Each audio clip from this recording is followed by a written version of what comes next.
Assalamualaikum warahmatullahi wabarakatuh. Salam sejahtera bagi kita semua dimanapun kita berada. Pada kesempatan ini Ibu akan memaparkan materi SEO atau Search Engine Optimization. Ini bagian kedua dari video sebelumnya juga tentang SEO. Dan untuk tujuan pembelajaran, anak-anak dapat menjelaskan cara kerja dan keyword dalam SEO. Selanjutnya, anak-anak juga dapat mendeskripsikan manfaat, keuntungan, serta kekurangan dari SEO. Lanjut ke materi ya. Nah, untuk peta konsepnya, yakni yang kita pelajari adalah dua terbawah: cara kerja dan keyword dalam SEO, manfaat, keuntungan, dan kekurangan SEO sesuai dengan tujuan pembelajaran. Lanjut, untuk cara kerja SEO, yang pertama ada crawling, kemudian indexing, yang terakhir serving atau delivering. Nah, crawling atau perayapan ini merupakan proses mencari halaman-halaman baru atau yang diperbarui untuk ditambahkan ke dalam indeks Google. Kemudian untuk indexing atau pengindeksan merupakan proses atau memproses masing-masing halaman yang dirayapi, kemudian mengumpulkan seluruh kata yang terbaca dan lokasi yang ditemukan ke dalam indeks yang lebih besar. Jadi ini lanjutan dari crawling atau perayapan. Dan yang ketiga, serving atau delivering, ini artinya menampilkan hasil pencarian. Jadi ketika pengguna internet mengetik suatu kata kunci atau keyword, maka mesin pencari atau search engine akan menampilkan list hasil pencarian tersebut. Contohnya di sini handle pintu kayu jati sebagai keyword atau kata kunci. Nah, maka akan muncul list-list berkaitan dengan handle pintu kayu jati. Selanjutnya untuk jenis-jenis keyword dalam SEO ada 3, berdasarkan jumlah kata, berdasarkan waktu, dan berdasarkan pemirsa. Berdasarkan jumlah kata dibagi menjadi 2, yaitu short tail keyword atau kata kunci pendek. Contohnya bisnis online, maksimal 2 kata, bisnis online. Sedangkan long tail keyword atau kata kunci panjang itu lebih dari sama dengan 3. Contohnya di sini strategi bisnis online paling jitu. Kalau short tail itu maksimal 2 kata, kalau long tail keyword atau kata kunci panjang itu bisa lebih sama dengan 3 kata. Kemudian jenis keyword berdasarkan waktu dibagi menjadi 2, keyword abadi dan keyword musiman. Keyword abadi yakni kata kunci yang terpakai terus. Contoh, cara mengatasi rambut rontok. Jadi rambut rontok itu kan banyak dialami oleh semua orang, jadi ini abadi, bisa dipakai terus.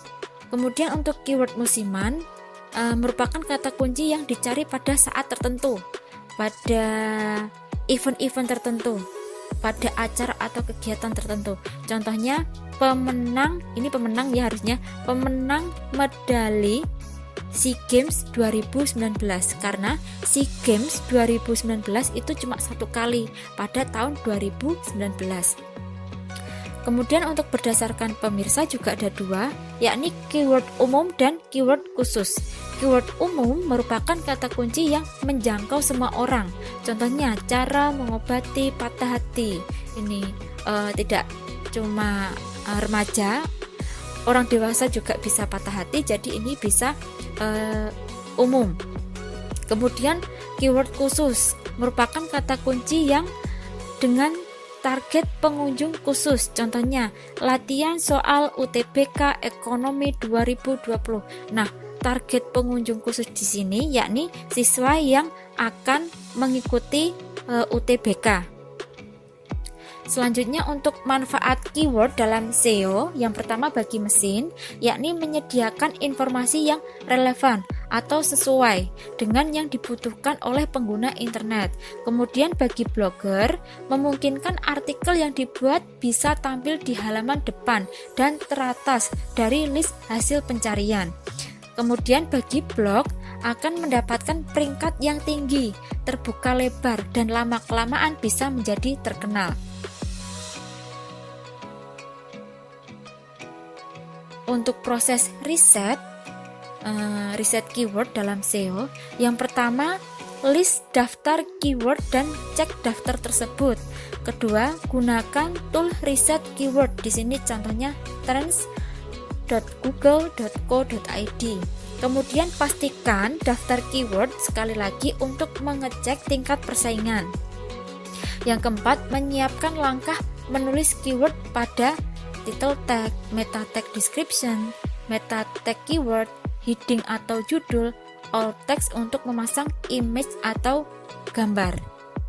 Nah, yang terakhir, submit ke search engine atau mesin pencari melalui konten berupa gambar, informasi, artikel atau berita yang diposting melalui blog atau website. Untuk proses riset, contohnya ini ya, Mas Denki memiliki produk gagang pintu yang terbuat dari kayu jati. Kemudian, ia ingin memasarkan produknya secara online yang sebelumnya dilakukan secara konvensional atau offline. Kemudian, ia menentukan kata kunci yang berkaitan dengan produknya, yakni gagang pintu. Nama lain dari gagang pintu kan bisa handle pintu, kemudian handle pakai bahasa Inggris handle pintu, dan yang terakhir keempat tarikan pintu. Nah, menggunakan Google Trends untuk alamatnya ini ya, trends.google.co.id. Kita memasukkan kata kunci, menginputkan kata kunci di web Google Trends. Yang pertama ada gagang pintu, handle pintu, dan tarikan pintu. Ternyata dari keempat kata kunci ini yang paling banyak dicari di mesin pencari atau search engine itu yang handle pintu, pakai bahasa Inggris handle pintu. Ini warna kuning ya, ini paling banyak dicari. Nah, untuk itu keyword atau kata kunci yang dipakai Mas Denki harusnya yang ketiga, yang warna kuning ini, handle pintu, yang pakai bahasa Inggris. Kemudian hal-hal yang harus diperhatikan dalam memilih keyword. Yang pertama, mengoptimalkan faktor-faktor pendukung lainnya seperti tadi title tag, description tag, meta keyword tag, heading, link URL, dan alt image, dan sebagainya. Yang kedua, daftarkan kembali situs web ke semua mesin pencari. Selain di Google, bisa didaftarkan ke Yahoo, MSN, dan lainnya. Yang ketiga, link exchange atau bertukar link, yakni saling bertukar link dengan situs web lain yang berhubungan dengan bisnis kita. Yang keempat, melakukan pengawasan dan optimalisasi ulang seiring perubahan kata kunci pilihan. Dan yang terakhir, perhatikan isi situs web seperti konten yang berkualitas dan selalu update. Kemudian untuk manfaat SEO, yang pertama, meningkatkan penghasilan karena pengunjung berminat dan menyukai produk kita. Ketika mencari produk di search engine, muncul di halaman pertama dan teratas, kemudian diklik pengunjung. Di situ lengkap ya informasinya, ada CP atau kontak person pula. Ketika si pengunjung tertarik, calon pelanggan tertarik, bisa menghubungi kita dan membeli produk kita sehingga meningkatkan penghasilan kita. Yang kedua, menghemat biaya karena memanfaatkan promosi online secara gratis. Yang ketiga, mendapat pengunjung potensial sesuai dengan target keyword. Kemudian untuk kelebihan SEO, yang pertama, meningkatkan peringkat dan trafik atau kunjungan. Yang kedua, brand awareness, yaitu kesadaran merek dan atau produk yang meningkat. Kemudian, visibilitas dan otoritas dalam jangka waktu yang relatif panjang. Yang terakhir, pendapatan dan biaya balik modal tinggi. Selanjutnya untuk kekurangan SEO ada 4 poin. Yang pertama, praktik SEO membutuhkan waktu yang panjang. Kemudian, memerlukan kemampuan teknik yang rumit. Selanjutnya, banyak yang tidak bisa dikendalikan pada SEO karena mesin pencari memiliki aturan tersendiri.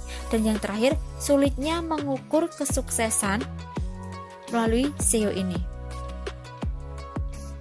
Materi sudah selesai. Untuk referensinya sebagai berikut. Terima kasih atas perhatiannya. Semoga bermanfaat. Wassalamualaikum warahmatullahi wabarakatuh.